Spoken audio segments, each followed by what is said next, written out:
जय गुरुदेव।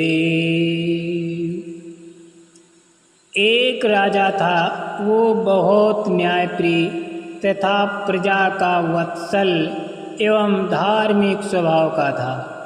वो नित्य अपने इष्ट देव को बड़ी श्रद्धा से पूजा पाठ और याद करता। एक दिन इष्ट देव ने प्रसन्न होकर उसे दर्शन दिए तथा कहा, राजन, मैं तुमसे बहुत प्रसन्न हूँ, बोलो तुम्हारी कोई इच्छा है। राजा ने कहा, हमारी इच्छा है कि हमारी प्रजा को आप दर्शन दें। तो भगवान ने कहा, ये तो असंभव। तो राजा ने कहा, ये असंभव नहीं है। भगवान ने राजा को समझाया, परंतु प्रजा को चाहने वाला राजा भगवान से जिद करने लगा। आखिरकार भगवान को अपने भक्त के सामने झुकना पड़ा और वे बोले, ठीक है, कल तुम अपनी सारी प्रजा को उस पहाड़ी के पास लाना। मैं पहाड़ी के ऊपर से सबको दर्शन दूंगा। राजा अत्यंत प्रसन्न हुआ और भगवान को धन्यवाद दिया। अगले दिन सारे नगर में ढिढोरा पिटवा दिया कि कल सभी पहाड़ी के नीचे मेरे साथ पहुँचें, वहाँ भगवान आप सबको दर्शन देंगे। दूसरे दिन राजा अपने समस्त प्रजा और साथियों को साथ लेकर पहाड़ी की ओर चलने लगा। चलते चलते रास्ते में एक स्थान पर तांबे के सिक्कों का पहाड़ देखा। प्रजा में से कुछ एक उस ओर भागने लगे। तब ज्ञानी राजा ने सबको सतर्क किया कि कोई उस ओर ध्यान न दे, क्योंकि तुम सब भगवान से मिलने जा रहे हो। इन तांबे के सिक्कों के पीछे अपने भाग्य को लात मत मारो। परंतु लोभ लालच के वशीभूत कुछ एक प्रजा तांबे के सिक्के वाली पहाड़ी की ओर भाग गई और सिक्कों की गठरी बनाकर अपने घर की ओर चलने लगी। वे मन ही मन सोच रहे थे, पहले इन सिक्कों को समेट लें, भगवान से तो फिर कभी भी मिल लेंगे। राजा खिन्न मन से आगे बढ़े। कुछ दूर चलने पर चांदी के सिक्कों का चमचमाता पहाड़ दिखाई दिया। इस बार भी बचे हुए प्रजा में से कुछ लोग उस ओर भागने लगे और चांदी के सिक्कों को गठरी बनाकर अपनी घर की ओर चलने लगे।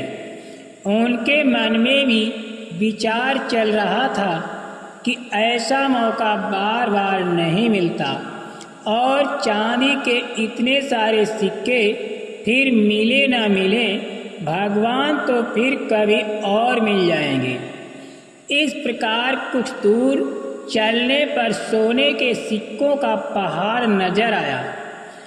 अब तो प्राजनों यानी राजा के प्रजा से बचे हुए सारे लोग तथा राजा के साथी भी उस ओर भागने लगे। वे भी दूसरों की तरह सिक्कों की गठरी लादकर अपने अपने घरों की ओर चल दिए। अब केवल राजा और रानी ही शेष रह गए थे। राजा रानी से कहने लगी, देखो कितने लोभी हैं ये लोग, भगवान से मिलने का महत्व ही नहीं जानते हैं। भगवान के सामने सारी दुनिया की धन दौलत क्या चीज़ है। सही बात है। रानी ने राजा की बात को समर्थ किया और आगे बढ़ने लगी।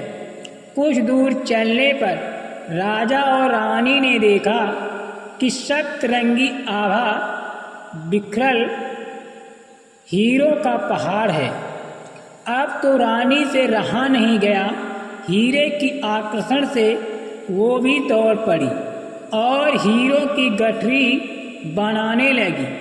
फिर भी उसका मन नहीं भरा तो साड़ी के पल्लू में भी बांधने लगी। रानी के वस्त्र देह से अलग हो गए, परंतु हीरो का तृष्णा अभी भी नहीं मिटी। ये देख राजा को अत्यंत ग्लानि और विरक्ति हुई। बड़े दुख मन से राजा अकेले ही आगे बढ़ते गए। वहाँ सचमुच भगवान खड़े उसका इंतजार कर रहे थे। राजा को देखते ही भगवान मुस्कुराए और पूछा, कहाँ है तुम्हारी प्रजा और तुम्हारे प्रियजन? मैं तो कब से उनसे मिलने के लिए बेकरारी से उन सब का इंतजार कर रहा हूँ। राजा ने शर्म और आत्मग्लानि से अपना सर झुका दिया। तब भगवान ने राजा को समझाया, राजन, जो लोग भौतिक सांसारिक प्राप्ति को मुझसे अधिक मानते हैं उन्हें कदाचित मेरी प्राप्ति नहीं होती और वो मेरे स्नेह तथा आशीर्वाद से भी वंचित रह जाते हैं। सार इसी प्रकार जब हम भी सुमिरन भजन ध्यान करते हैं तब काल हमें अनेक प्रकार के प्रलोभन देता है, हम उसमें फंस जाएं जिससे हमारी जीवात्मा अपने निज धाम न जा सके। गुरु महाराज ने इसीलिए बताया कि जब भी हमें मौका मिले सत्संग सुनते रहना चाहिए, उससे भी काल का असर कम हो जाता है। और ध्यान भजन सुमिरन करते रहना, गुरु को पल पल याद करते रहना, तो हम ऐसे जंजाल में नहीं फंसेंगे। जब गुरु को याद करते रहेंगे, गुरु का कहना मानेंगे, तो हम आप पर काल का असर नहीं होगा। जय गुरुदेव।